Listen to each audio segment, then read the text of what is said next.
Bismillahir Rahmanir Rahim. Surah Kafirun. Qul ya ayyuhal kafirun la budu ma ta'budun ala antum abiduna ma'bud ala ana abidum ma abattum ala antum abiduna ma'bud lakum dinukum aliyad din। নাদিলের ধারাবাহিকতায় হতা গ্রন্থনা for নাদিল হইতে তা বিবেচনায় এটি 18তম সূরা। এর আগে সূরা মাউন ও পরে সূরা feel. নাদিল হইতে বর্তমান কোরআন মাজিদের বিন্যাস অনুযায়ী এটি 109 নং সূরা। এর আগে সূরা হলো সূরা কাউসার এবং পরে সূরা নাসর। মাক্কি যুগের শুরুতে নাদিল, আয়াত 6। সূরা নং 109 মাক্কি। কাফিরুন শব্দটি কাফির শব্দের বহুবচন অর্থ আল্লাহর বাণী প্রত্যাখ্যানকারী। সূরাটির প্রথম আয়াতে এই শব্দটি ব্যবহৃত হয়েছে, সেখান থেকে সূরাটির নাম হয়েছে কাফিরুন। মেদসিম কাফিরদের প্রস্তাব, রাসূল সাল্লাল্লাহু আলাইহি সাল্লামকে দেওয়া আদেশ, 3 কোনোভাবেই কাফিরদের সাথে আপোস করা যাবে না। সূরা শুরু ও শেষ সম্পর্ক।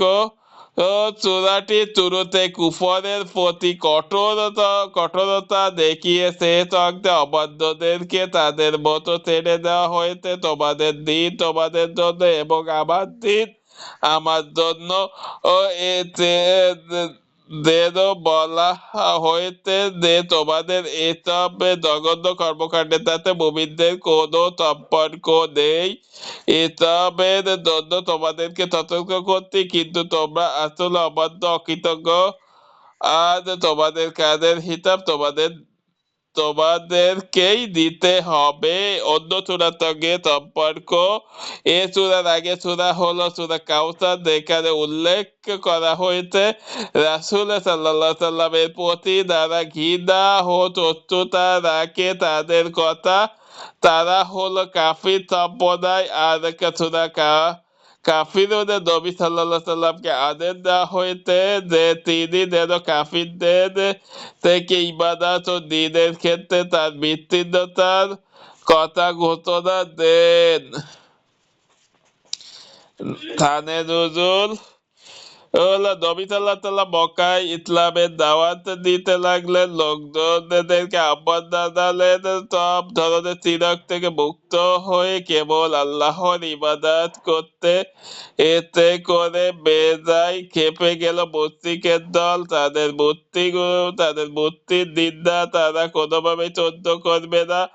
আবার নবীদিকে কখনো আক্রমণ করতে পারতে না, তাই তারা চাইলে একটা আপদের রাস্তা বের করতে। প্রথমে তারা নবীদিকে খুব লোভ দেখিয়ে কাবু করতে চাইলো। কত ধন সম্পদ লাগবে দাও, কোন নারীকে পছন্দ হয় বিয়ে করো, নেতা হতে চাও, আমরা তো তোমার পেছনেই আছি। যখন দেখলো এসব মন ভোলানো কথাই কাজ হবে না, তখন আবার নতুন প্রস্তাব নিয়ে হাজির হলো। আল্লাহ, আচ্ছা ঠিক আছে, এক বছর তুমি আমাদের মূর্তির উপাসনা করবে, পরের বছর আমরা তোমার এক আল্লাহর ইবাদত করবো। তখনই আল্লাহ নাযিল করে দিলেন সূরা কাফিরুন। সেখানে স্পষ্ট ভাষায় তাদের আদেশ দিলেন সিরাকের তাতে কোনো ধরনের আপোস চলবে না। কাফিরদের বলে দাও তোমাদের দিন তোমাদের, আমার দিন আমাদের। আমরা কখনোই আল্লাহ তাআলা আর কারোর উপাসনা করি না। বাগাবী তাফসীর 8/561।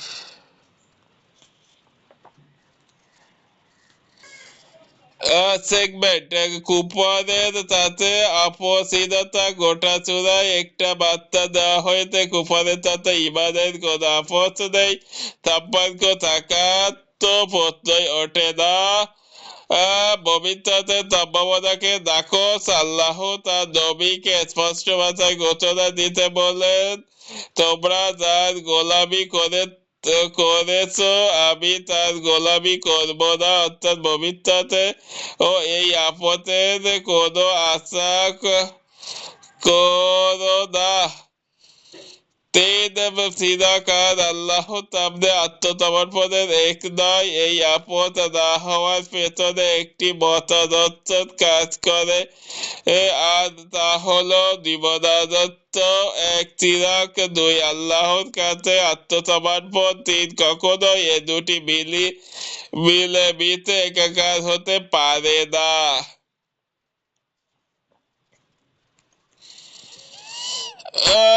ফজিলত ফজিলত ইবনে উমর রাদিয়াল্লাহু বলেন, আমি নবী সাল্লাল্লাহু আলাইহি সাল্লামকে একবার খেয়াল করে দেখেছি, তিনি ফজরের আগে দুরাকাতে সূরা কাফেরুন ও ইখলাস পড়তেন। তিরমিজি 417। হাসান ফারহাদ ইবনে জাফর রাদিয়াল্লাহু আনহু নবী সাল্লাল্লাহু আলাইহি সাল্লামকে বললেন, আল্লাহর রাসূল, আমাকে এমন কিছু শিখিয়ে দিন যা আমি ঘুমানোর আগে পড়বো। তিনি নবী সাল্লাল্লাহু আলাইহি সাল্লামকে সূরা কাফিরুন পড়ো, কারণ এতে তিলকের সঙ্গে সম্পর্ক ছেদের কথা রয়েছে। তিরমিজি 3014। হাসান আনাস ইবনে মালিক রাদিয়াল্লাহু আনহু থেকে বর্ণিত, তিনি বলেন, রাসূলুল্লাহ সাল্লাল্লাহু আলাইহি বলেছেন, যে ব্যক্তি সূরা কুল ইয়া আইয়ুহাল কাফিরুন পাঠ করবে, তার 4 ভাগের 1 ভাগ কুরআন পাঠের সমান সওয়াব দেওয়া হবে। তিরমিজি 2893। হাসান কথা বিবেক দীপ্ত কণ্ঠে ঘোষণা দিতে হবে, আমি তাওহীদ গ্রহণ করলাম ও চিরাগ বর্জন করলাম। আবার তারপর কেননা এই ঘোষণা একজন সত্যিকারের মুসলিমের পরিচয় তুলে ধরে। সেন্ট্রাল থিম কুফর ও ঈমানের মাঝে স্পষ্ট বিভাজন। গতিপথ প্রত্যাখ্যানের ঘোষণা। নবীজিকে আল্লাহ আদেশ করেন, তিনি যেন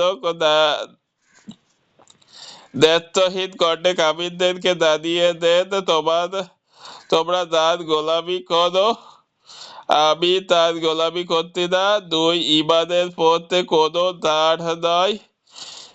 প্রশ্নটা যখন ঈমানের কেন্দ্র করে, তখন কোনোভাবে কম্প্রোমাইজ করার সুযোগ নেই।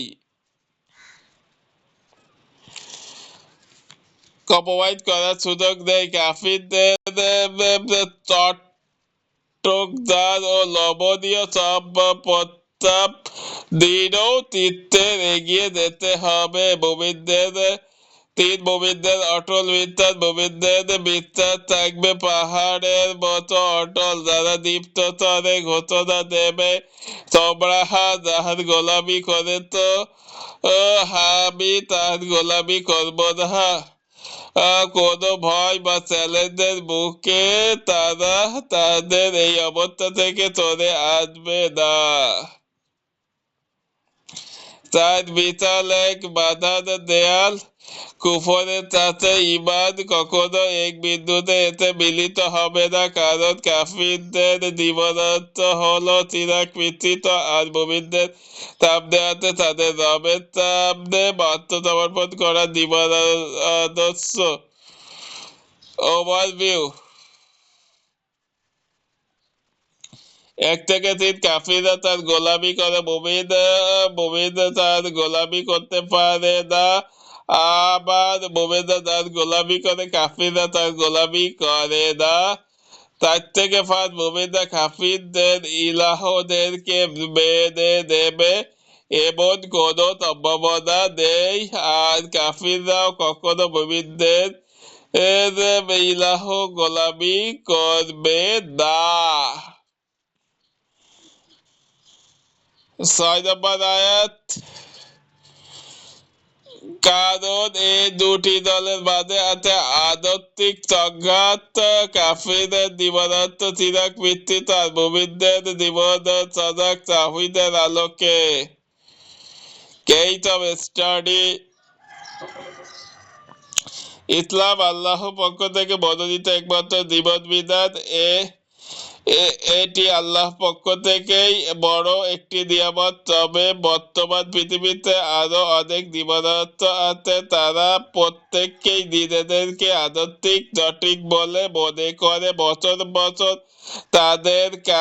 তাদের মানে আত্মধর্মীয় সংলাপ, আন্তঃধর্মীয় সংলাপ বা ইন্টারফেথ ডিসলগাস অনুষ্ঠিত হয়, সকল ধর্মকেই তারা সঠিক হিসেবে স্বীকৃতি দিতে চায়। এক্ষেত্রে ইসলাম প্রচারের উদ্দেশ্যে আমরা সবার সাথে বলতে পারি, ইসলামে তাহা আসার আহ্বান জানাতে পারি, কিন্তু একজন মুসলিম হিসেবে কখনোই এটা মনে করতে পারি না যে সকল ধর্মই সঠিক, সকল ধর্মের শেষ পরিণতি সমান। কারণ আল্লাহ তাআলা কাফিরদের ব্যাপারে সূরা কাফিরুনের শেষ আয়াতে একটি মূলনীতি শিক্ষা দিয়েছেন, তোমাদের দিন তোমাদের, আমার দিন আমার।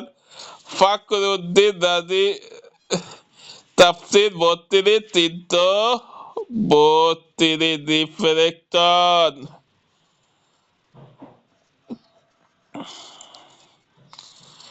তোমাদের দিন তোমাদের, আমার দিন আমার, এই আয়াতটি অর্থ দেখে বর্তমানে কিছু লোক বিভ্রান্ত হয়। তারা বলে সকল মানুষের ধর্ম যদি সমান না হবে তবে কুরআন কেন এই কথা বলা হলো যে তোমার দিন তোমার, আমার দিন আমার। আসলে এখানে দিন শব্দটি দ্বারা কি বোঝানো হয়েছে এই লোকগুলো তা অনুধাবন করতে পারেনি, ফলে তাদের মনে এই উদ্ভট মতাদর্শ সৃষ্টি হয়েছে। এখানে দিন শব্দটি হলো কর্মফল, যেমন সূরা ফাতিহায় আল্লাহকে অর্থাৎ কর্মফল নিবত মালিক বলা হয়েছে। সুতরাং এই অর্থে গ্রহণ করলে আয়াতটি মর্ম তোমাদের কর্মফল তোমরা ভোগ করবে, আমার কর্মফল আমি ভোগ করব। আবার দিনকে যদি ধর্ম অর্থে গ্রহণ করা হয় তবু কাফিরদের ধর্মকে সঠিক বলে স্বীকৃতি দেওয়া বোঝায় না। উদাহরণস্বরূপ, আমরা বর্ণনা করে কাউকে বলে থাকি তুমি তোমার পথে আমি আমার পথে, এর দ্বারা কিন্তু কোনো পথের স্বীকৃতি দেওয়া হলো না, বরং এর মাধ্যমে সেই পথের ভয়াবহ পরিণতির দিকটিকে ইঙ্গিত করা হলো। ঠিক তেমনি এই আয়াতেও তোমাদের দিন তোমাদের, আমার দিন আমার বলে কাফিরদের জীবনাহত তিনি কি কর্মপন্থা ও স্বীকৃতি দেওয়া হয়নি, সকল ধর্ম সমান বা সত্য এমন ভাব ও প্রকাশ করা হয়নি, বরং পথভ্রষ্টতা ভয়াবহতা পরিণতির দিকে ইঙ্গিত করা হয়েছে। তার কীর্তি তাফসীর ৯ ১৩৩।